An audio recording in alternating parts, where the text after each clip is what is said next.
네, 박근혜 대통령 당선인이 새 정부 초대 내각 인선에 들어갔습니다. 새로 초대 국무총리하고 대통령직 인수위원회 위원장 누가 맡을지 그야말로 정가에 관심이 쏠리고 있습니다. 네, 궁금증들 많습니다. 새누리당 이상일 대변인 모시고 새 인수위 구성과 새누리당의 향후 행보에 대해서 이야기 나눠보겠습니다. 어서 오십시오. 어서 오십시오. 안녕하세요. 요즘 축하 인사 많이 받으셨죠? 네, 그렇습니다. 네. 그래도 축하받을 일이잖아요. 네, 저희들은 보람이 있었고 이제 앞으로 국민들께서 이제 지지를 그렇게 많이 해주셨으니까 네. 이제 박근혜 대통령 당선인이 아주 출발을 산뜻하게 하시고 마무리도 깔끔하게 하시게끔 저희 새누리당에서 이제 총력을 다해서 뒷받침해야 되겠죠. 그런데 그래도 1,400만 명 이상이 사실 반대까지는 아니겠습니다만은 그래도 다른 후보를 선택을 했어요. 네. 이분들도 대한민국 국민이잖아요. 네, 네. 끌어안고 가야 되는데 네. 이 부분이 참 쉽지는 않을 것 같습니다. 네. 그러니까 당선인께서 이미 이제 대선 기간 동안에 국가 지도자 연석회의 얘기를 하셨습니다. 그래서 이제 반대편의 목소리도 듣고 우리의 이제 선거 기간 동안 갈등과 분열, 대립 이래서 여러 골이 생겼는데 그걸 이제 메우고 이 국민 대통합하는 게 가장 급선무라고 생각을 하시기 때문에 네.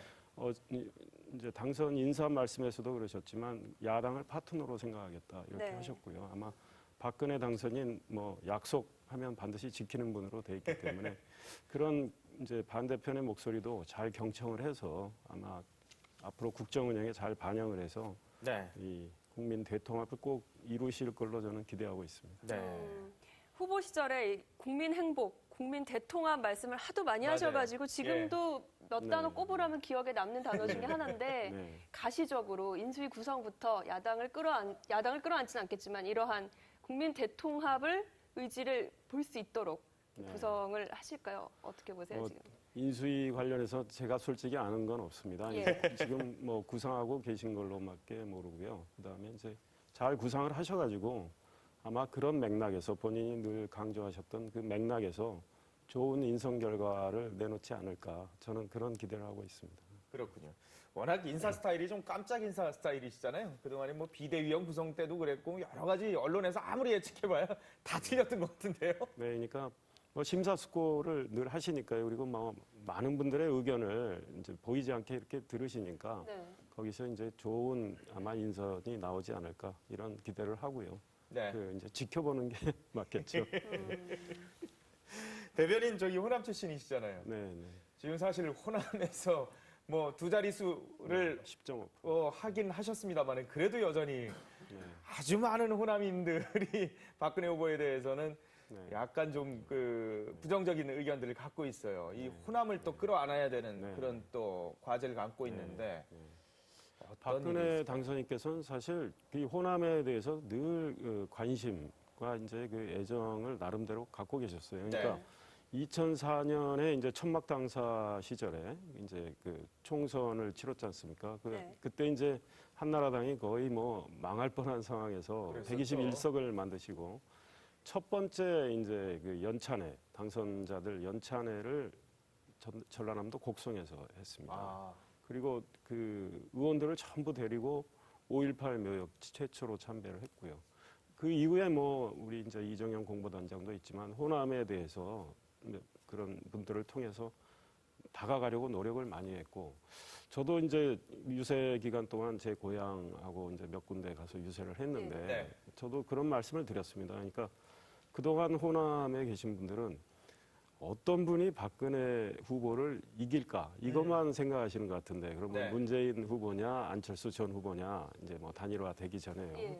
근데 저는 그런 말씀을 드렸어요. 박근혜 후보 약속 하나 반드시 지킨다. 그러면 호남인의 입장에서 우리의 삶도 개선이 돼야 되고 지역 발전도 돼야 되는데 어떤 분이 우리 삶과 지역에 좀 더 보탬이 될 만한 일을 하실 건가 이런 맥락에서 한번 생각을 해주시라. 그럼 박근혜 후보 반드시 약속을 지킨다니까 여러분들이 표를 덜 주더라도 네. 박근혜 후보는 호남에 대해서 한 약속은 반드시 지킬 거다.